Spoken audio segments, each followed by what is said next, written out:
Welcome, welcome everybody to another episode of the Third Hour of Power.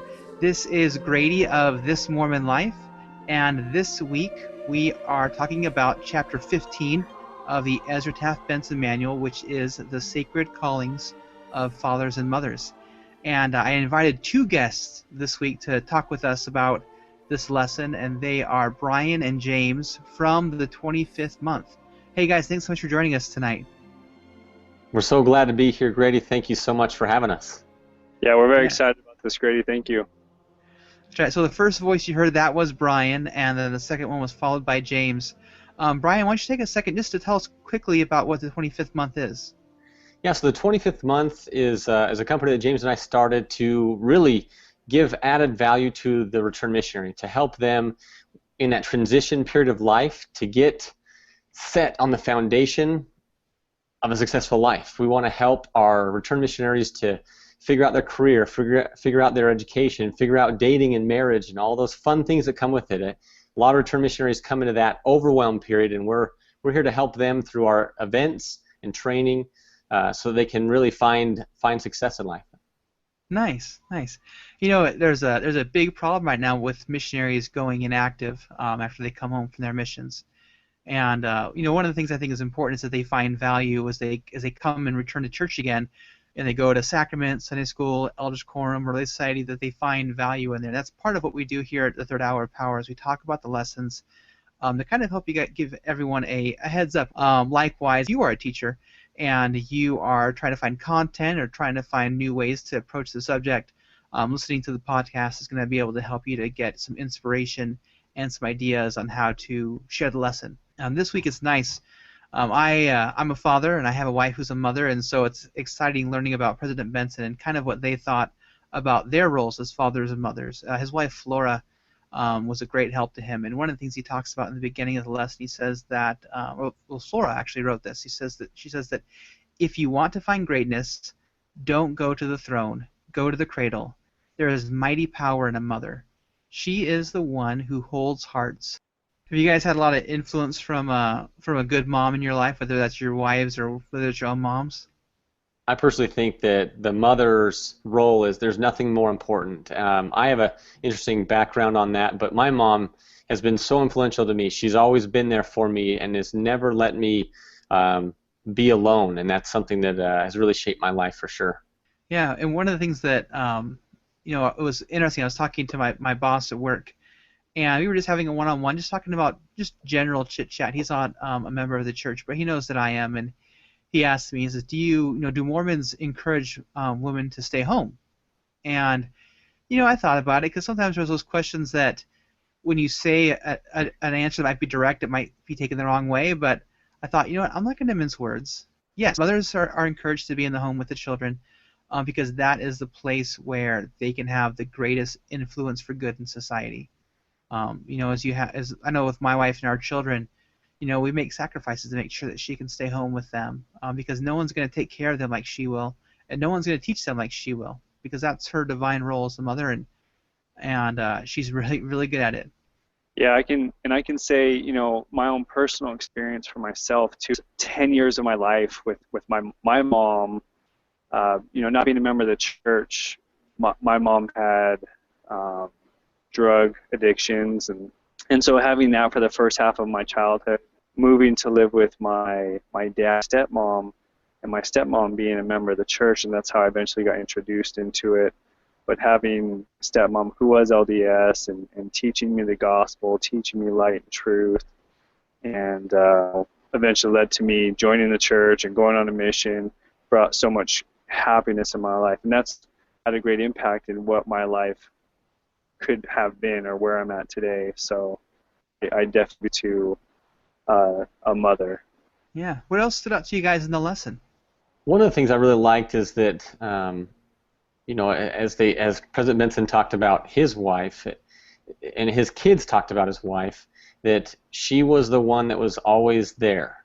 She was the one that was always the strength in their family, and they had a busy father that was out a lot, but she was the one that was always the trainer. I think that came up in the lesson a few times. I really liked that she was the trainer, and I think that as a mother takes that responsibility on as a training as the chief master of training, I think that the children can turn out phenomenally because of that. That's where we learn a lot of those first lessons of life happen in the home before the kids even start school or even start going to church classes. That happens in the home. On the transverse of that, I love that this lesson talks about fatherhood in such a positive way. Ezra Taft Benson has some great words on that, and I am a big fan of lists. I think most of the internet is at this day and age. I suggest 10 specific ways that fathers can give spiritual leadership to their children. One of the ones that stood out to me was the first one on there. It says that give fathers blessings to your children, baptize and confirm your children, ordain your sons to the priesthood.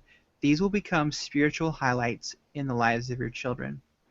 I recently just wrote a blog post on fathers' blessings that you can find on the blog at this-mormon-life.com.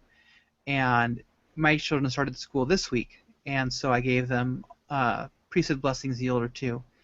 And it was nice because after the fact, I went and I talked to my son and I asked him, hey, thanks for being a good kid. I hope you had a good day at school today. And I asked him, I said, how did you feel about getting a blessing?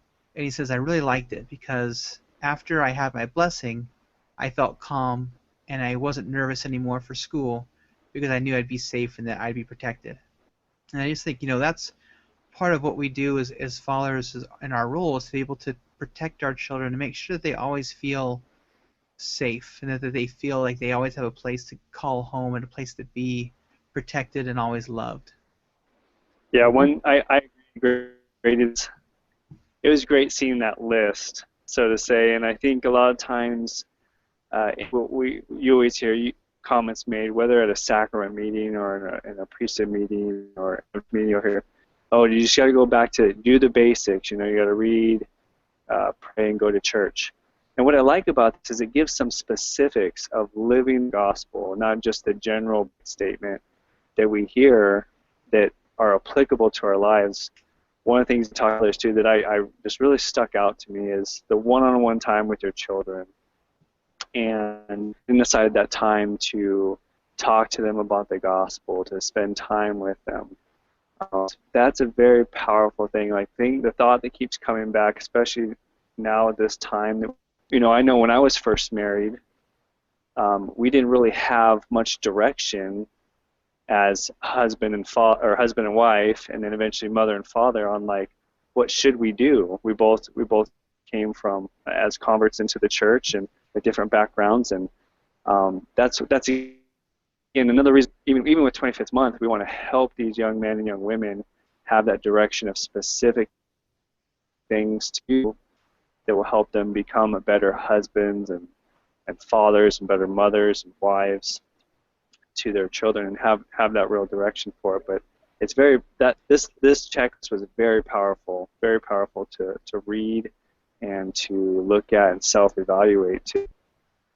One of the things I really liked about this lesson in particular, for the fathers section, talked about that they're there to personally direct family prayers, daily scripture study, weekly family home evenings. And I think that the role of mother is so important, and they do so much. But I think sometimes we as men, and I definitely have to say that I fall in this on occasion, is because those moms are the trainers, they're the ones that are with the kids, taking care and rocking and rolling there. That sometimes as husbands and fathers, we forget that that's our responsibility to take charge, not to be a dictator or to say this is how everything is going to be, but it's more of, hey, we're going to have prayer, we're going to have scripture study, and that's on our shoulders as men. And I know that the women already take that responsibility seriously, and that's what I love about our return missionaries that are women that come home. They're so good trainers. They already know how the gospel is to be taught, and so when they teach their children, it's an amazing thing. But as fathers, we need to make sure that responsibility falls on our shoulders to make sure those things are happening. And it's so easy to fall out of those habits. And if we have a leader in our home that's helping us with those habits, it makes a huge difference. And that's what we want to help return missionaries be, the leaders in their homes, both male and female. So yeah, I love it. Yeah, I love that portion too, because I think I think it's always been a problem in the church where trying to make and help our men match and the reverence that our women have for the gospel. Because I think my own wife, there are times where I realize is that she's leading the way in this, and I'm glad that she's there. And that's part of her role is to help me, and sometimes that help is to remind me that you should be doing this. You should be the one that gathers your children together to read scriptures. You should be the one that helps to preside over a family meeting, make sure these things are getting done. And of course she's involved in that process. And a lot of times she's the one that teaches the lesson just because she's had the time to prepare that. And so it's not in any way trying to diminish her influence, but it's the idea that a father's role is to be a leader and to direct the family towards Heavenly Father. But talking about a mother's role, we kind of talked about it a little bit from the opening. A list as well for mothers of 10 things that they can do. And there was one that I liked. It talks about in the first section, or the first item on the list, was that whenever possible, mothers should be at the crossroads of when their children are coming and going from the home. I had a friend in high school, and he talked about how his mom, she worked in a school too, and he loved it because the school was like 4 doors down from the house, and so at lunchtime she'd be home, and when he was in high school he'd come home for lunch, and she was there waiting to meet him. And then when she got out of school an hour before he did, so he came home and she was there, and he just loved the idea of coming home and knowing that mom was going to be there. And it's kind of a silly thing, and it's thing that he can't take care of himself, but just the idea that there's something special about knowing that there's someone in the home that loves you, and that when you come home, they're there waiting for you, and they're happy to see you. And Grady, one thing I really love about that is the setting the tone. I think if a mother meets their children when they come and go, no matter where that is, they can set the tone for what's going to happen in the next few hours with their children. And if that tone that the mother gives is chaotic, then that's what's going to be experienced in the next few hours. And when it's full of love and appreciation, then that's what they can expect in the next few hours as well. And I think that as we set the tone in our lives for whatever we're working on, it makes it easier to come through with that, to actually complete the goals that we have. And so, again, I have this mindset of the return missionary, but coming back to that, as you set a tone in your life for the things that are most important, that you're meeting those crossroads of your life with intention, then the stuff that comes from that is going to be impactful and amazing. But I think that mothers set the tone for our families for sure. One thing I say in when it's describing in the stories in Benson's book, his children actually reflect on the strong relationship that him and Flora have together, and how they remember them in the living room together, holding hands, singing songs together, reminiscing, having home teachers over, and just that companionship of the husband and the wife together, and what they mean to the children is just is so vital. Yeah, and that mom and dad are a united front, and that they're happy together. What a great setup that is for a happy marriage, to have a mother and father that loved each other so much and are equally yoked in the family responsibilities and equally yoked in the gospel. That is a recipe for success right there. But speaking about being successful, I know that you guys are really passionate about helping missionaries be successful once they get home, and we're here in the Arizona area. You guys have kind of got your own thing going here, and you have an event coming up in August. Yeah, we do. We're excited about it. It's designed for the return missionary. We're going to cover 6 core principles. We're going to cover spiritual patterns, goal setting, financial freedom. We're going to discuss career counseling, bringing career professionals like lawyers and dentists and to speak to the return missionary.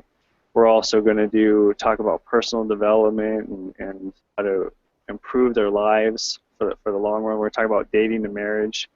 And so in these, geared towards the return missionary, so they have a smooth transition, create goals and a plan for their future. And viewers or listeners for Grady in this group that he does, we're actually doing a promo code. It's Bring My Friends, and this allows the return missionary to come for free to this event at no cost. We appreciate what Grady's doing and the impact that this has for improving the lessons. We also want to improve the return missionary and their experience.